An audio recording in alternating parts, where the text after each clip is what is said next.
going to not only tell us about herself, but also talk about the city of Greenhaven. Welcome, Thank Dr. you. Rice. It's an honor to be here. Thank you for inviting me. Thanks for coming. I want to start off by talking about your background. I understand that you're from New York. Originally, you went to Harvard undergrad and got a degree in government. How did you end up in Atlanta?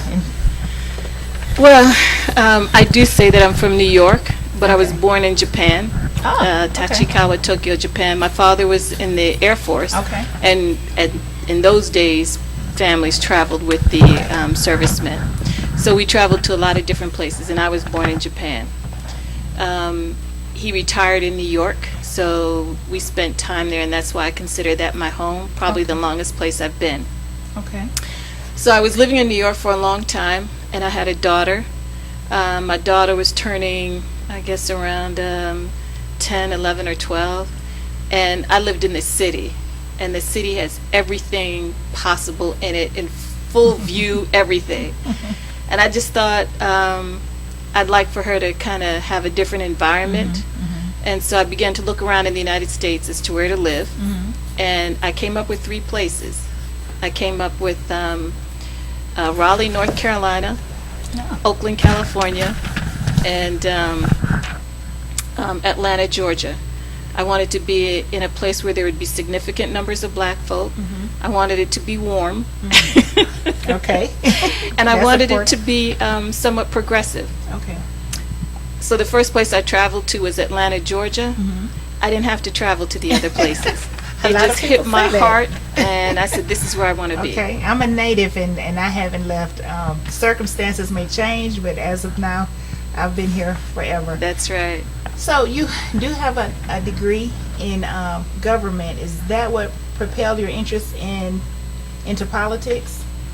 I went into government because I already had an interest, not in politics so much, but in policy. I've always been a community activist, and what happens in the community is often a result of the politics or the policy that has occurred. So even when I was in high school, at that time I'm from Long Island in New York, and so Long Island is totally Republican, so I joined the Young Republicans. You may not want to say that. I know. But so that's all there was. How did you switch from being a Republican to a Democrat? I wasn't a Republican. Okay. Yeah, I wasn't a Republican. Okay. But that's the only club that was available that you could be active in the community. Okay. And so, yeah, that's what I joined. Okay, and you also have a degree, or you have degrees, I should say, from Georgia Tech as well as Georgia State. Yeah, I got my undergrad in Harvard, and at that time I said I wasn't going to go back to school. I thought that school kind of influenced your mind too much, and so the real creativity that we have, I thought we lost in school. But then I was involved in the empowerment zone, and I then got married, and my husband convinced me that continuing education was the right thing to do. So I did my master's at Georgia State. Didn't apply for my degree, but went on and did my PhD in a joint program between Georgia State University and Georgia Tech. I specialized, my degree is in public policy, specializing in economic development and urban affairs. Okay, so I would guess that is what spearheaded your desire to create a city. Well, so while I was doing my schooling, Sandy Springs was forming. Okay. And here I am doing my schooling in Atlanta, and on one side you heard that Sandy Springs, which is predominantly white, that this was a racial issue. And then on the other hand, I heard that no, this is about taxes, and this is about controlling our land and land use and land growth. I didn't know which one to believe. Maybe both were true, maybe neither was true, I didn't know. So I took it up as a research interest, and then there was another colleague of mine, and the two of us took it up and spent the next 8 years studying municipal incorporation. Okay. And wrote a couple of journal articles on it. Okay. Well, now I will admit that initially I was very much against cityhood. And I think a lot of that had to do with my not understanding the importance of it. So I take it that you have always been in favor of incorporating what is known as South DeKalb. No. Okay. As a matter of fact, I was anti-cityhood Okay. when I started. Okay. Generally, in a lot of places, taxes go along with cityhood, and I don't still believe in higher taxes. Right. Keeping taxes at as low as you possibly can, what you call fiscally conservative, is what I believe. Okay. So taxes don't always accompany it, but there was no reason for me to want it. And then I saw Dunwoody incorporate. I think that was somewhat problematic because when Dunwoody incorporated, they took a very significant commercial section with them, which was Perimeter Mall. Okay. Perimeter Mall had received investments from DeKalb County as a whole. So my tax dollars in the South had gone to making Perimeter Mall what it was. So for them to take that as part of their territory, I thought was unfair. Okay. That happened. It went through. Now that's life. Right. Brookhaven formed. That was fine. It wasn't until Avondale began to annex some commercial property that I then said, ooh, wait a minute. Right. That's right on the border of Right. South DeKalb. Right. And then as I looked further, I saw that the cities had annexation plans, and I knew that being in South DeKalb, that if we did not do something, that a lot of the commercial and valuable residential land would be taken, so that by the time we got to the understanding that we should form a city, and I do not think that those are the reasons why, but that's when it hit me, that we would not be in a very good position to do so. So it was at that point that I began to advocate for cityhood. Okay. What are the advantages of becoming a city? I know there are a lot of people who want things to stay the same. They don't see the need for a city. They're happy with the way things are. What would you tell someone who is adamantly against incorporating South DeKalb or bringing about the city of Greenhaven? You know what, Rita? I don't think there's a lot of people who want to see things stay the way they are. I don't. Up in the North, most of the North has either incorporated or has voted on incorporation, and are getting ready to put forth a bid again. Okay. In the South, I don't think a lot of people are satisfied with the way things are. That's why I question people's decision to not be supportive of cityhood. I think people would like to see their streets be more clean. I think they'd like to see the medians be touched up, the curbs bumped, and the grass mowed more often or maintained. I think that people would like to see MARTA rail go down I-20 or have some access to it. I think people definitely want to see a diversity of businesses. Diversity of businesses to shop in, retail, as well as a diversity of businesses that they can have jobs in. We have too many people who drive out. I think most people, and most nearly all people in South DeKalb, would like to see one or more of those things. So the question comes down then as to why people might be opposed to cityhood. Let me say first that the reason for advocating for cityhood is not a reaction to anything that's going on. Okay. It is a proactive effort to get all the things that we just talked about. Right. But the primary thing is economic development. Right. And it's our belief that economic development will lead to all of those other things, because economic development is about attracting investment, attracting wealth into an area. Okay. And when investment and wealth come into an area, that's usually through businesses. Right. It's usually through the creation of different things, and those bring extra revenue to an area. That's why when Sandy Springs formed, when most of the cities have formed, and they talk about wanting to keep control of their taxes, all of them believe they're more, usually all the areas that have formed are affluent areas, and they all believe that their taxes have unfairly and disproportionately gone to other people like South DeKalb. Right.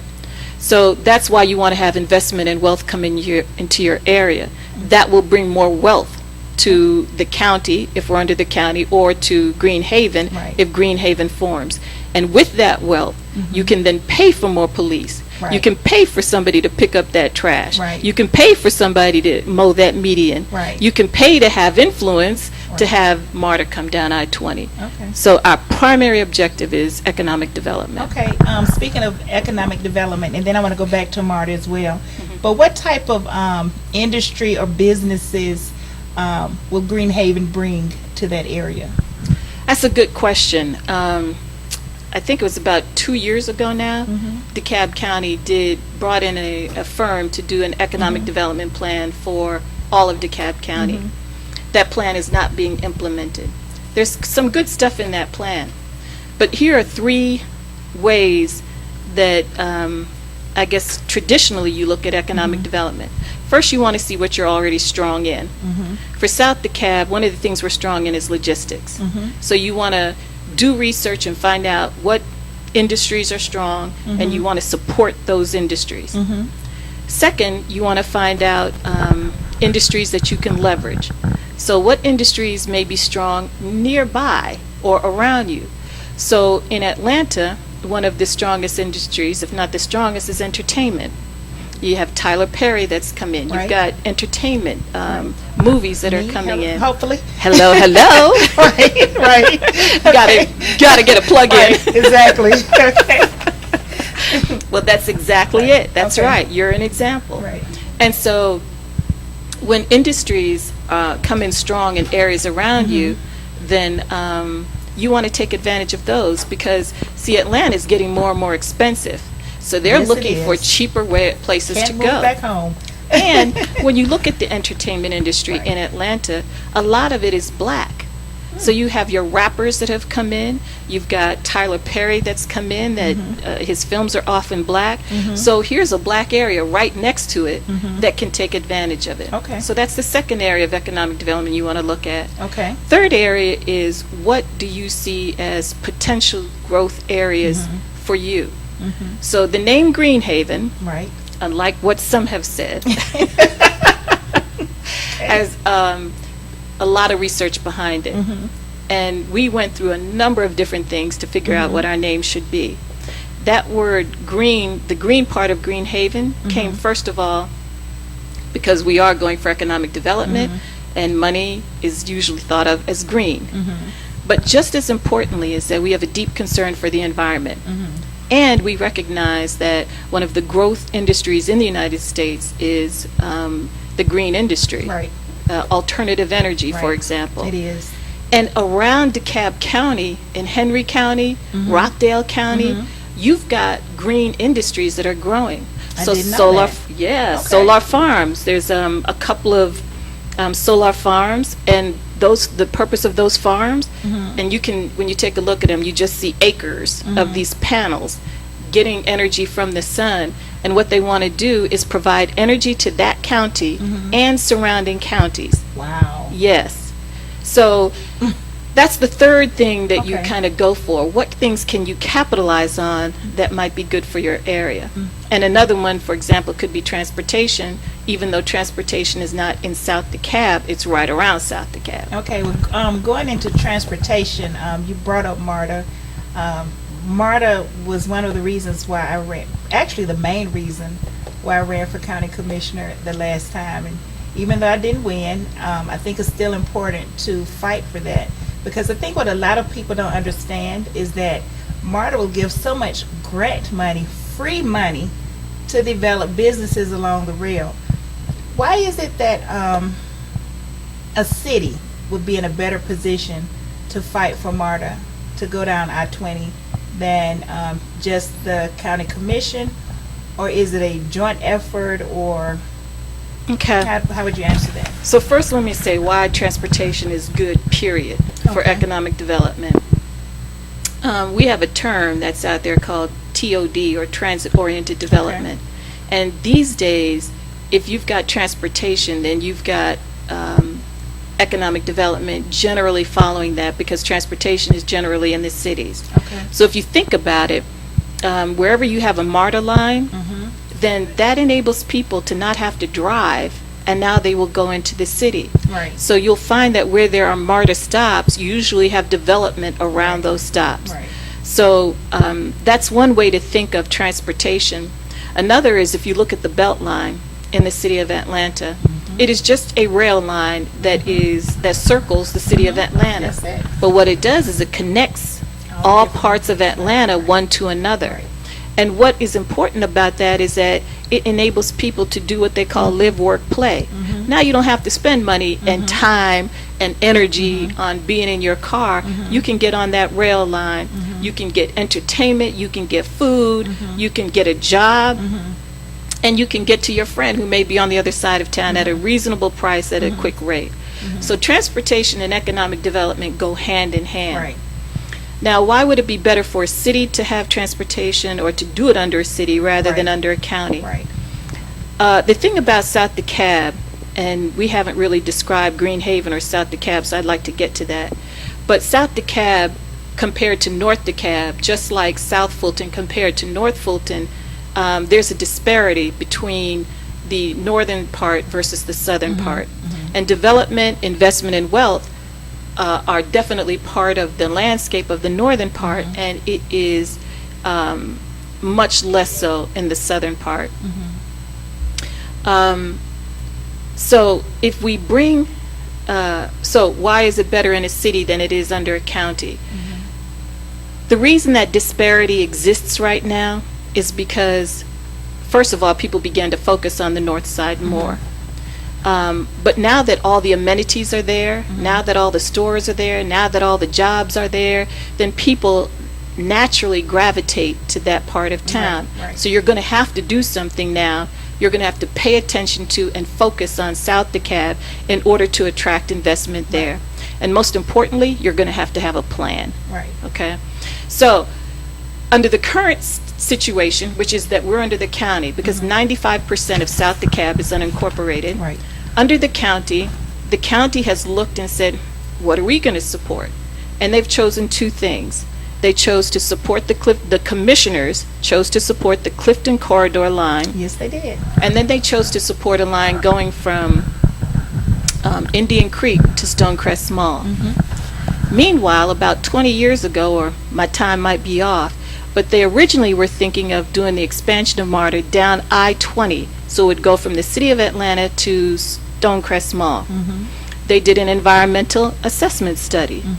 That environmental assessment study is either just about to be done, but it is something that was done later for Clifton Corridor and also for Dunwoody and what's the place further north of Dunwoody? Begins with an A. Alpharetta. Yes. Yeah. Alpharetta. So here, South DeKalb was an early contender, and then all of a sudden, it just somehow fell out of favor, and now it's, not one of the top ones that are being supported. So what a city will do is say, hey, we want to focus on this. We want transportation down our way. If people think that the county would do that, then why hasn't it already done that? Why didn't it do it? Right. And why isn't it doing it now, Right. now that Clifton Corridor is off of the table? Right. So when you have a city focuses on what's within its boundaries. Right. And that's why us getting transportation down I-20 is much more of a likelihood under a city than it is under a county. Okay. Two questions. And I should have asked earlier, but explain the boundaries of Green Haven. And then secondly, sticking with transportation, how will Green Haven be in a position to partner or work with the airport? Like that second question. Okay, boundaries of Green Haven. Green Haven is the southern part of DeKalb County, absent all the cities. So the actual boundaries are, if you start from the eastern boundary of DeKalb County, it's follow 78 until 78 hits 285, go down 285 until you get to Memorial Drive, and then it's everything south of Memorial Drive until it hits the western boundary of DeKalb County, which is Moreland Avenue. It is everything south of that except for the 5 cities. Those 5 cities are Stone Mountain, Clarkston, Pine Lake, Lithonia, and Stonecrest. Okay. It is a population of about 295,000 people, Okay. and it will be broken down into 6 city council districts. Okay. I'm going to ask you about that too. Yeah. But first, answer the part about Being near the airport. right. Okay. So many people out there, I found, have not heard of this project called Aerotropolis. Mm-hmm. What Aerotropolis is probably the biggest economic development project going on in Atlanta right now. Mm-hmm. We always knew that we had the busiest airport in the world. Mm-hmm. Mayor Kasim Reed, this is the story he tells, Okay. was traveling and was at an airport somewhere in Europe and noticed that they had a ton of hotels around, entertainment around. So it wasn't just the airport, Right. it was the airport complex. Okay. And he realized that they were making a lot of money off of what was around the airport, Mhm. whereas we just had our airport and that was it. Mm-hmm. So the idea of leveraging the area around the airport hit him, Mhm. and he came back home, and they discussed that concept. Mhm. That concept has evolved into Aerotropolis. Okay. And what it is that most of the major corporations that are in that area, Mhm. as well as local governments, Mhm. and by local governments they define that as basically being within 15 to 20 minutes of the airport, Mhm. have been involved in Aerotropolis. Mhm. Right now, DeKalb County, unless they recently put in their application, is not involved in Aerotropolis. Okay. In Aerotropolis, in South DeKalb, you can get to the airport anywhere between 5 and 15 minutes, That's true. almost no matter where you are. Right. So we should have been involved in that. It would have been an economic boon for South DeKalb. Mhm. We're not in it, but you can believe that when the city forms, Mm-hmm. they'll be taking advantage of it. And even if we can't get into the Aerotropolis board as they have it now, there's so much going on there Right. because of the corporation's involvement, because of the city's. They're even going into the schools. They're Mhm. landscaping. They've got CIDs around this. Mhm. Because of all that's involved, Mhm. then we can find a way to leverage Okay. what's happening. Okay. Yeah. My next question, I guess, is somewhat twofold. Now, I have a very strong and strict homeowners association. I love my president for that. Everybody doesn't have that. For instance, my sister does not. There are people who work on their cars, people who may not cut their grass, people may be in a position to put whatever it is that they want in their yards because they don't have a homeowners. They don't really have a collective voice to address their concerns. And also, once Greenhaven becomes a city, how would that city council person be able to work with the community? Would that city council person have to be active in the community or just show up during election year? So how do those two work together? Okay. So part of when you want to form a city, you have to fulfill certain requirements. Right. One of the requirements, because we can talk about the legislative process a little bit later, but one of the requirements is that you have to put in a charter. That charter is like the bylaws of an organization. It guides and says this is how the city is going to be run. Included in our charter is what we call community area planning units, CAPUs. Right. Okay. That idea was taken from the city of Atlanta under Mayor Maynard Jackson, who implemented the greatest. system. That's right. He implemented the system as a way of community being able to get involved in what's going on. We took that system and we had, amended it and brought it over to DeKalb County. So in Atlanta, it represents, I think, a 5-mile diameter or radius, one or the two. Okay. Ours is synonymous with our city council districts. So as one of our board members, Gregory Barnett, likes to say, what's happening right now is that if you have a concern, basically you're addressing that concern as an individual homeowner or as an individual. And so why do people have to listen to one? If you want to break a pencil, you can just break one pencil very easily. Right. If you've got a number of pencils, then like 100, you can't break those. Right. You've got to listen to them. You've got to kind of do what those pencils are asking of you. Right. We have a system here called community councils in DeKalb. Community councils are not, they're not mandatory. Some of them are very effective and some of them are not. But they're not mandatory systems. They're add-ons probably taken as a result of, you know, what was happening in Atlanta. Ours is part of our charter. They have to be staffed by the city of Green Haven. Okay. And when you have those, and I've been involved in NPUs, they bring up a ton of different areas of interest. So they're not relegated to just planning and zoning. You can bring up education. You can bring up water and sewer and all those kind of things at your NPU. Okay. You also asked, how does this relate to the city council person? And can the city council person, now that there's a CAPU, does that let him or her off the hook? Exactly. On the contrary. Okay. So what happens is it creates a competitive environment. And I'm a strong believer in the free market and in competition. And so people often ask, well, we've had some bad leadership in DeKalb County. Couldn't the same thing happen, or wouldn't the same thing happen if you form Green Haven? Okay. Well, when you've got, let's say you are a city council person, number one, there are term limits. So you got 2 term limits of 4 years each to deal with.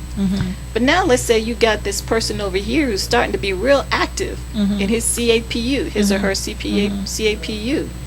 Well, if that person is very active and they think you're not doing a good job, then they're going to start running against you. So it keeps that city council person on their toes. Okay. Accountability is always good. Accountability, that's right. Okay. This is, let's see, how am I going to put this? We know that other places in DeKalb County have formed cities. They did the feasibility study. But they got something that the people of Green Haven have not gotten, and that's the right to vote. Why do you think that's the case? Very good leading question. That's a very good question. That's one of our questions that I ought to address to the audience out there. Right. I spoke earlier about there's certain things that you have to fulfill. Okay. You have to form an organization. These are informal rules that the House puts out. But if you don't fill these roles, then you will not be considered. So you have to form an organization of people that are saying we want this city and who will be responsible for promoting it. You have to do a feasibility study.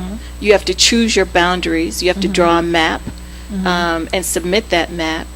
And you have to do a charter, and you have to find somebody to sponsor your bill. Those are all requirements for you to be able to introduce a bill into the House.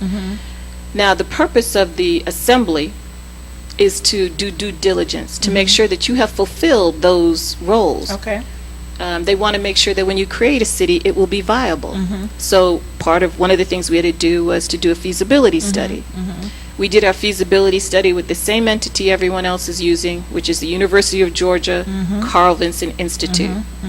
And in our feasibility study, we found that we would have expenses of about 18 million, revenue of about 45 million, which leaves us with excess revenue of about 27 million. I'm rounding off the numbers. Wow, that's a lot. It is a lot. Yeah. And it's considering the number of people, it may not be as much, but still, it's a significant amount of money that can be invested back into an area to do certain things that people would like to see that we can't afford, or you can't afford as a small city. So I think you had a question. I'm not sure I addressed your question. Why is it that, that they have not approved legislators won't give us the right to vote? Legislators, if you're watching, why won't you give us the right to vote like you did people in North DeKalb? Right.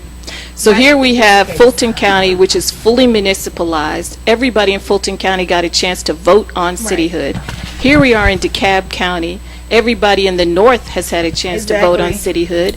Why is it that the South, despite meeting all the requirements for 2015, for 2016, for 2017, now we're going to 2018, why won't they give us the right to vote? We asked that question of them, and we're asking you, do not deny us the right to vote. It is not the legislature's decision to say you can or cannot have a city. That's up to the people. So we're being robbed of our democratic right to determine our future, which is what all these other, places have said. Right.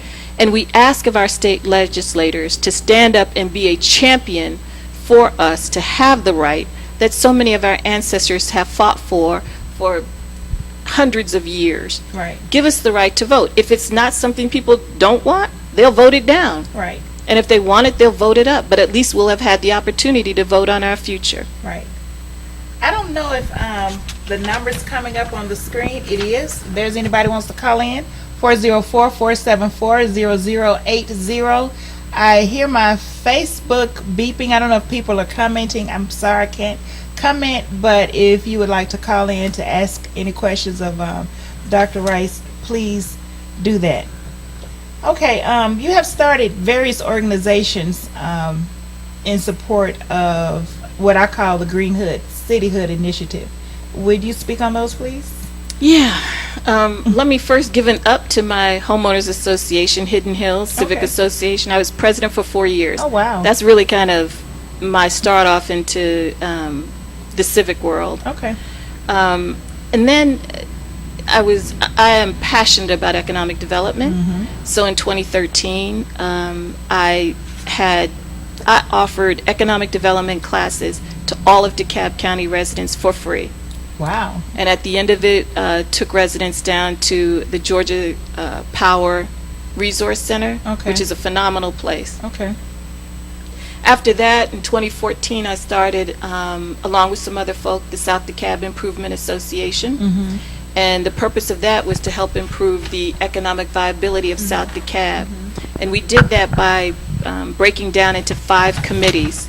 Those committees are economic development, housing, safety, education, and code enforcement, because all of those areas affect economic development. And some absolutely wonderful things and wonderful people have happened in each of those areas in South DeKalb and still going on strong, so kudos to them. Then we started the Concerned Citizens for Cityhood of South DeKalb in 2014. Okay. And that was to start cityhood, because after all the research that I've done, a lot of cities are started for the reason of economic development.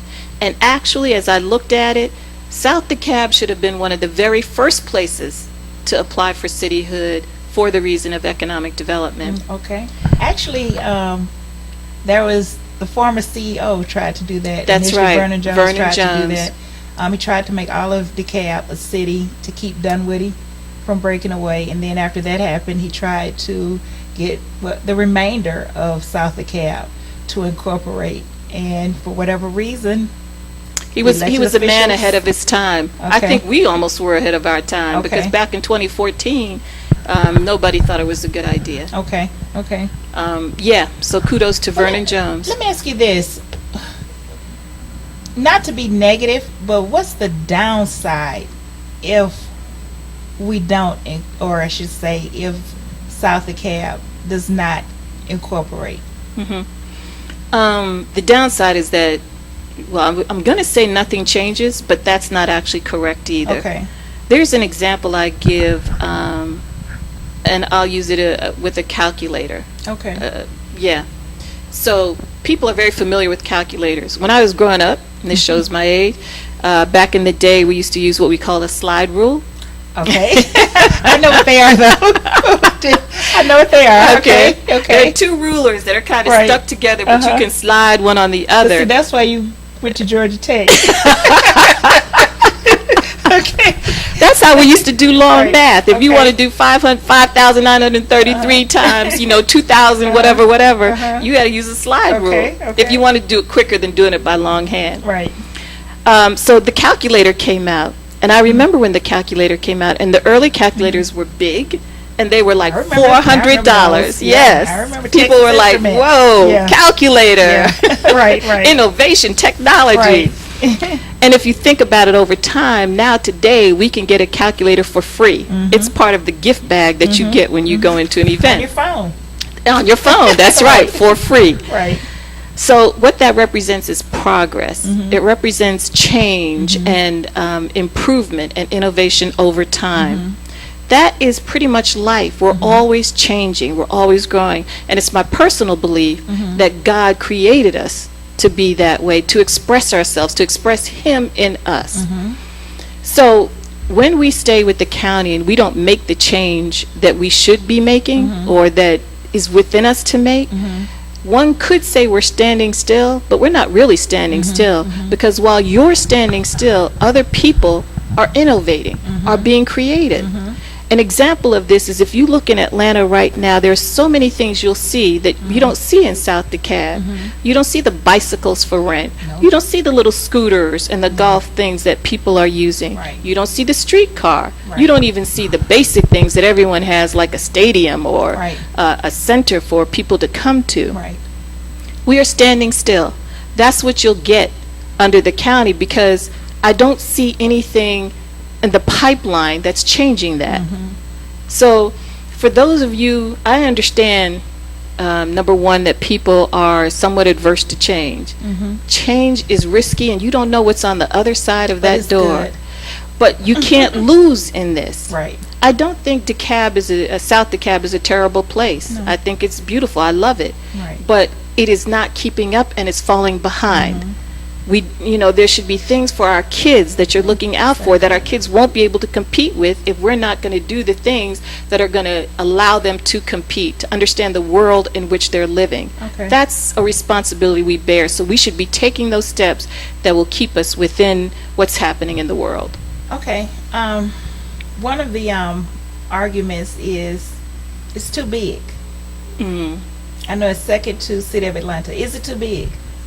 Oh, in my opinion, no. If you look at the cities of the world, first of all, there's a ton of larger cities. But no, I just think that that the cities that have formed thus far have been around the 50 or 60,000, because those people want something different from their cities. We want economic development. We're one of the very first areas to say that the reason we're forming a city is for economic development. So they're forming it for them. You got to be true to yourself. One. Two is that the reason we formed a large city was not just because we wanted to be large, but because we are tax conscious. And the way that you keep your taxes down is if you can spread your expenses over a larger area, what they call economies of scale. So when you look at the other cities, Stone Mountain, Clarkston, Lithonia, and Pine Lake, you will find that their tax base, based off their millage rate, is much higher than it is anywhere in DeKalb County.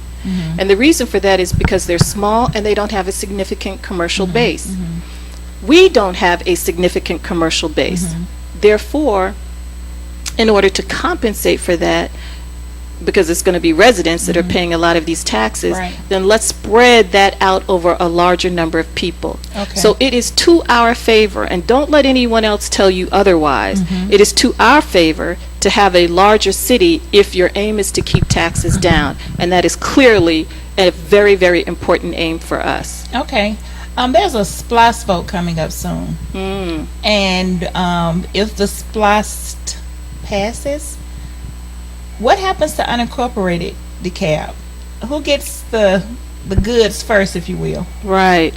So yes, we're about to vote on a SPLOST tax, and the primary aim of that SPLOST tax is infrastructure stuff.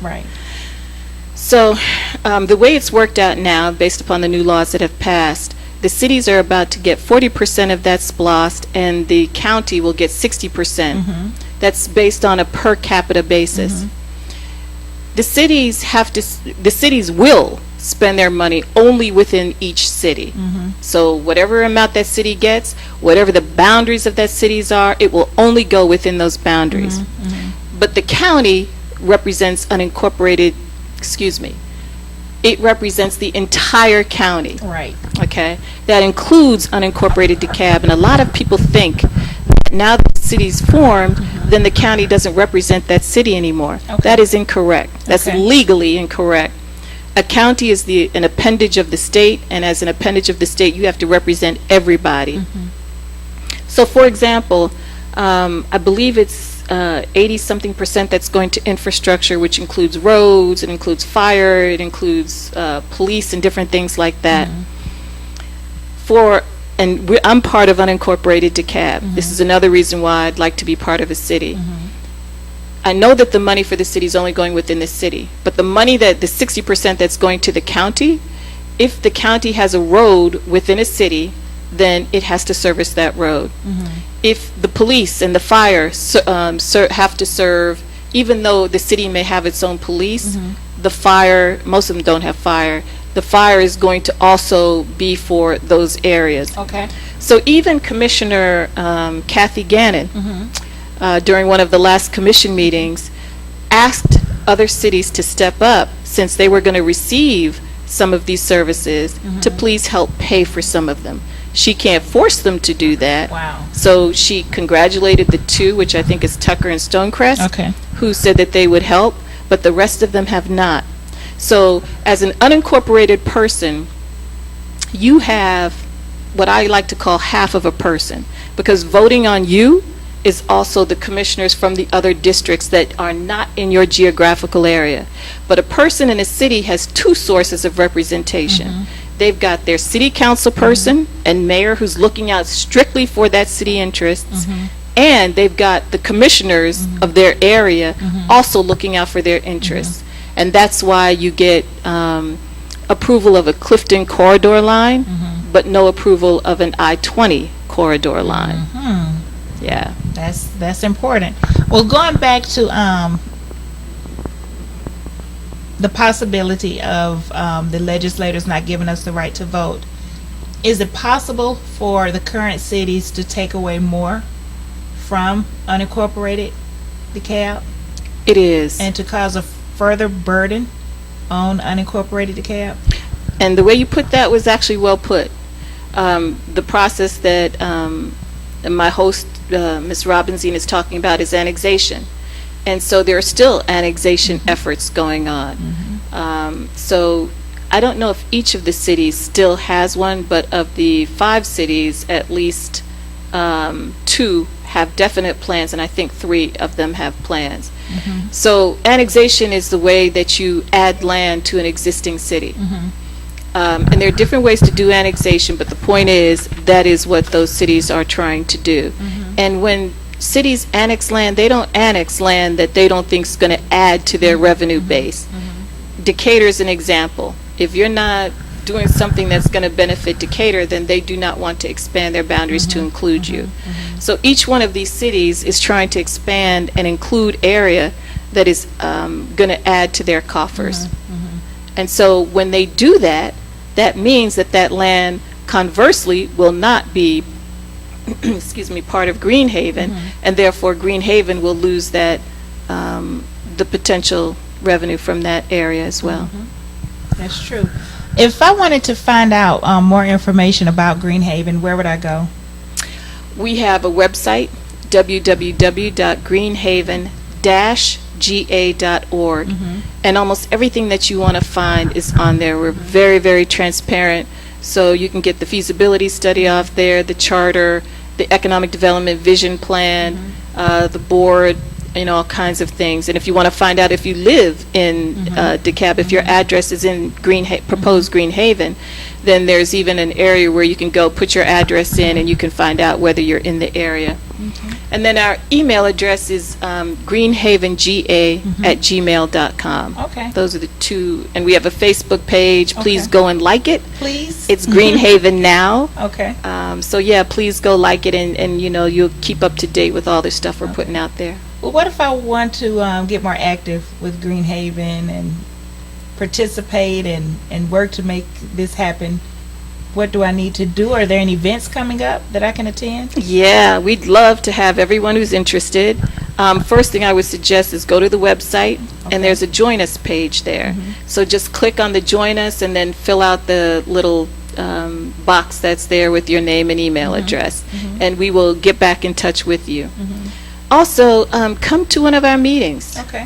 We post them again on our website, but the next meeting we have coming up is on October 21st, so this coming Saturday. Okay. It's going to be at, Berean or is it Berean? Or- I'm blanking here. or one of the libraries. It's going to be at Hairston Crossing Okay, Library. okay, Thank okay. you, thank you. Hairston Crossing Library. I don't remember the exact address, but it's pretty much on the corner. It's on Redan Road, Okay. but on the corner of Redan and South Hairston. Okay, what time? It's going to be at 10 a.m. Okay. or 10:30 a.m. Okay. I'll be there at 10 a.m. Okay, so if you're interested in getting more information about Greenhaven, please attend. I'm sure Dr. Rice would also like to see some of the legislators come out and Would love to. get more of an understanding of what's going on, because I do understand that I'm just going to say this: as an elected official, it's contingent upon you to listen to both sides. Yeah. Not just one side, based on your opinion of what you want and how you feel the people that elected you should live. To be fair and to be equitable, it is important that you look at and listen to both sides of the situation. Well, with that said, is there anything else that you would like to add about Greenhaven or I would anything like to else? say that I think all of the other cities that have formed had very strong support from their elected officials. Very strong. They were champions for them. And so I look forward. I think the situation has changed with the departure of the CDC, the Center for Disease Control, and Emory University. Yeah. The landscape of DeKalb County is changing. You don't want your constituents to be left behind. You want them to be part of what's going to be the future, a better future for DeKalb. And so I sincerely hope that all our legislators, and we have 17 representing Greenhaven, Yeah, 11 in the House, 6 in the Senate, be our champions. We will love you for that. Be our champions. Right. And you never know what the outcome is going to be, though. I'm hoping Greenhaven, but regardless, people have the right, that's our constitutional right, to be able to vote. We talk about voting all the time. Don't boo, vote. We have these long voter registration drives, but yet you're denying us that right. And that's something that's very wrong. Well, I want to thank Dr. Rice for coming today, being my guest. Time has flown. It has, to talk about cityhood, Greenhaven, and herself. You want to say Thank you anything else again. about yourself? No. Well, this is the conclusion for the Conversations with Rita show. The name will be changed to the Rita Robinzine show, and there's more information to come with that. But this has been a Fanciful Films Entertainment Company production, and I'm wishing you all to have a wonderful evening, and thank you. Thank you. Thank you. You're welcome. Can I talk?